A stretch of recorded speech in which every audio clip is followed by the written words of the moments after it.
Christians say that Jesus is God. They don't mean that God ceased to be God in heaven and came down on the earth and was no longer God in heaven like some character from Greek mythology.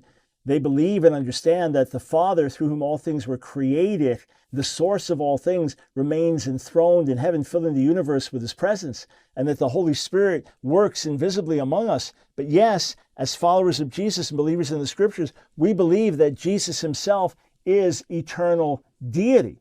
Now, it's interesting in John, the 20th chapter, that Thomas, who had been a skeptic, he was one of the disciples, but he couldn't believe Jesus really rose from the dead unless he saw him with his own eyes and saw the nail prints. And he had to see it for himself in order to believe. But once he saw Jesus risen from the dead in John chapter 20, what does it say? John 20:28, Thomas says to him, "My Lord and my God."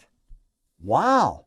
So here you have Thomas confessing him as God. And people say, yeah, but when did Jesus ever say that he himself was God?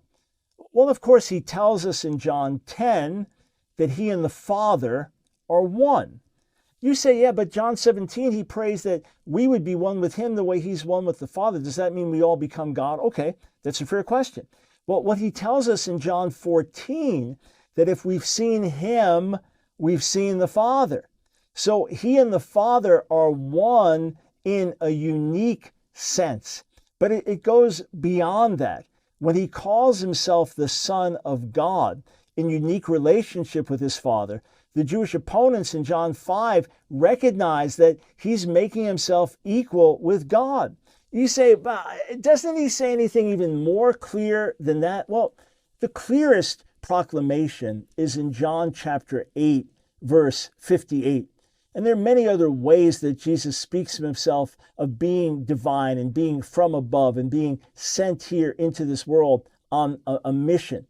But in John 8:58, he says these words, "Before Abraham was, I am."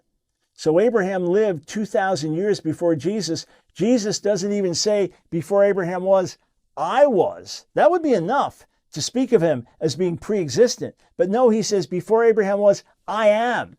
And that I am proclamation is uniquely God's proclamation. I am he.